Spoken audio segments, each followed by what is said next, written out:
All right. I know a day ago after the 49ers released Greg Joseph, kicker who's competing against Jake Moody, I announced Moody had won the competition.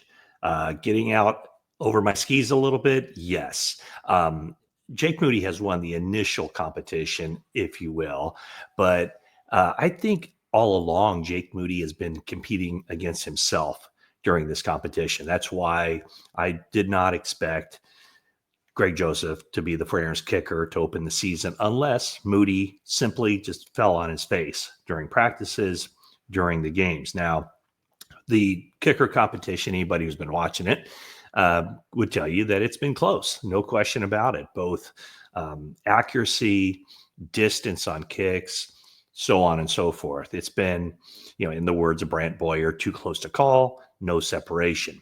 I think if you keep the stats, as far as when it was 11 on 11 and not just kicking on the side, then Greg Joseph would have had a very slight edge. However, I thought it was always going to take more than a slight edge for Jake Moody to get released from the 49ers before the start of the regular season.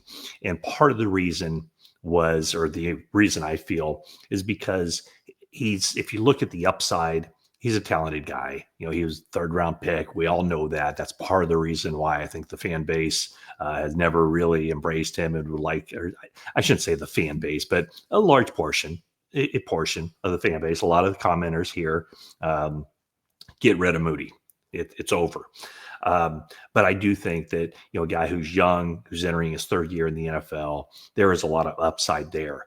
And so if the 49ers were to waive Moody at this point, I would think that another team would claim him very quickly and that Moody would be gone forever. Some of you might say, well, that's a good thing. But for the 49ers, I think they want to keep all their options open at this point. I think if they had released Moody, he'd be gone. But by releasing Greg Joseph, as they did on Monday, I don't know that he's going anywhere. So what Greg Joseph did during these first 2 weeks of camp was that he showed the 49ers what he's got. The kicking accuracy, if Jake Moody's kicking was good enough to win a roster spot, then what Greg Joseph did during training camp also good enough to win a roster spot. So my thought still remains that if Jake Moody doesn't implode, he will be the kicker. But Jake Moody still has all these practices, which are probably less important than the game situations, the game reps going against another team in a stadium, especially Levi Stadium, where we'll see what the fan base at Levi Stadium. There's the social media fan base who's booing, get him out of here. The Levi Stadium fan base, generally a much more positive and supporting group of people who go to the games. But I still say that even though the competition, the head-to-head daily competition with Greg Joseph is over, I don't think the competition is over because now it's Jake Moody against Jake Moody, and that might be the stiffer competition for Jake Moody. So as you look around the NFL, I went through every team's roster yesterday. There are 12 teams that have two kickers in their camp right now. And all 12 of those teams that have two kickers have one kicker with no NFL regular season experience. Most of them rookies, a couple first-year players. And the difference between a rookie and a first-year player is a rookie is his first year out of college. A first-year player might be out of college by a year or two, but just hasn't appeared in an NFL regular season game. So last year, there were only two draft picks who were kickers. One, both in the sixth round.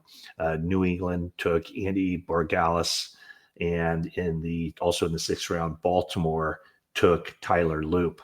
Baltimore and Tyler Loop, he's the only person in camp for New England. They have two kickers in camp, a rookie and a first-year player.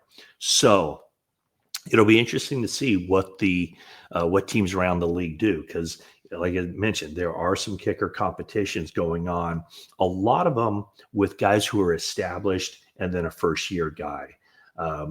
Graham Gano in with the Giants, 16-year guy. There's a first year player who's kicking against him, theoretically. Nick Folk with the Jets as a first year player he's kicking against. Chris Boswell with the Steelers, a rookie. Chase McLaughlin, who had been with the 49ers, a 7-year guy, has a rookie going against him. So Dustin Hopkins with the Browns, 12-year guy, has a rookie going against him. So that's what we're looking at. Also Green Bay, Brandon McManus, a 12-year guy, has a rookie international pathway player going against him. So 12 teams with 2 kickers. From the 49ers standpoint, they felt like they needed the roster spot rather than having Greg Joseph and Jake Moody just standing on the side watching practice. They needed somebody who could get in and get reps because of all the injuries that the team has incurred. And so I think I think the philosophy was keep Moody around, because if they got rid of him, he'd be gone. And also, I think just the confidence of shaking, that would be shaken by releasing him, even with the idea of, hey, if you clear waivers, we want to bring you back at some point. And I do think that there can still be and still is a Moody Joseph competition per se, because Joseph is in the clubhouse now with his scorecard.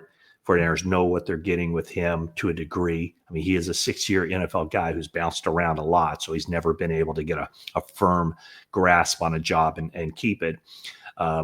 So it's really, the ball is in Moody's court as far as if he's able to maintain his job and then carry that over and be the 49ers kicker in the regular season and then hold on to it throughout the regular season. And the reason that the 49ers felt like they needed that roster spot is quite obvious. Just all of the injuries they've had up and down the roster. Of course, on their 90-man roster, they start off with guys who are on PUP who still count against those 90 men, but aren't able to practice. That's Brandon Ayuk, Malik Mustafa, Yetur Gross-Matos, Andre Dillard, and Curtis Rourke. And then you pile on top of that the injuries that they've had, some long-term, some not so long, but still guys who aren't able to practice.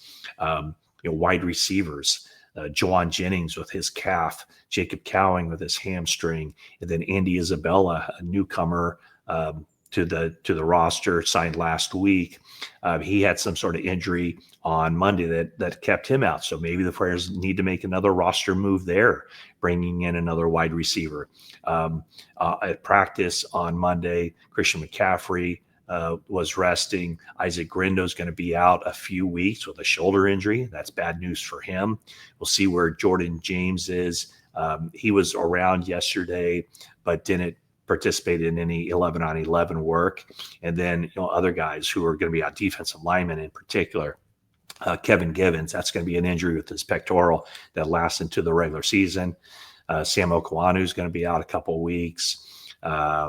Nick Bosa has been taking rest every few days. Evan Anderson has a knee bruise. He's going to be out until later in the week. And then some other guys, I'll just kind of tick through the names here. Jair Brown, his ankle, which had surgery in the offseason, flared up a little bit. Kyle Juszczyk got stepped on his Achilles. That's bruised up. He might miss a little bit of time, but is considered day-to-day.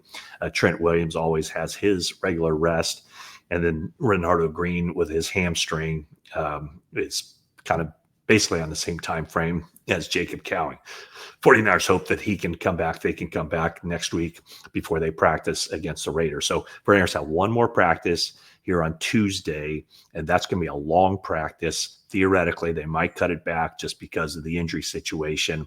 And then they have a day off Wednesday, and then a joint practice against the Broncos on Thursday, a practice that, if you recall, last year the 49ers had their injury issues and they were scheduled to practice against the Saints, but they canceled it because they just didn't have the bodies to go to Southern California and practice against the Saints. This time, one practice against the Broncos. They should be fine for that. But today, scheduled to be a longer practice, might cut it back a little bit. So that's where the 49ers are with this. The other point, that from a roster standpoint, they now have 3 quarterbacks in their camp, and Kyle Shanahan did say that Tanner Mordecai is hoping to bring him back. I think by exposing Tanner Mordecai to waivers at this point, if he's able to get through waivers, which we'll know, it'll be interesting, I guess, on Tuesday early afternoon, we'll find out which players were claimed by other teams, and so who they can bring back, who they've lost at least temporarily. As far as Greg Joseph, he being a vested veteran, doesn't need to pass through waivers. That's the difference between waivers and released. You'll see that 49ers released 4 guys or waived 4 guys and released Greg Joseph. Released means he's a free agent. He can sign with any team at any time.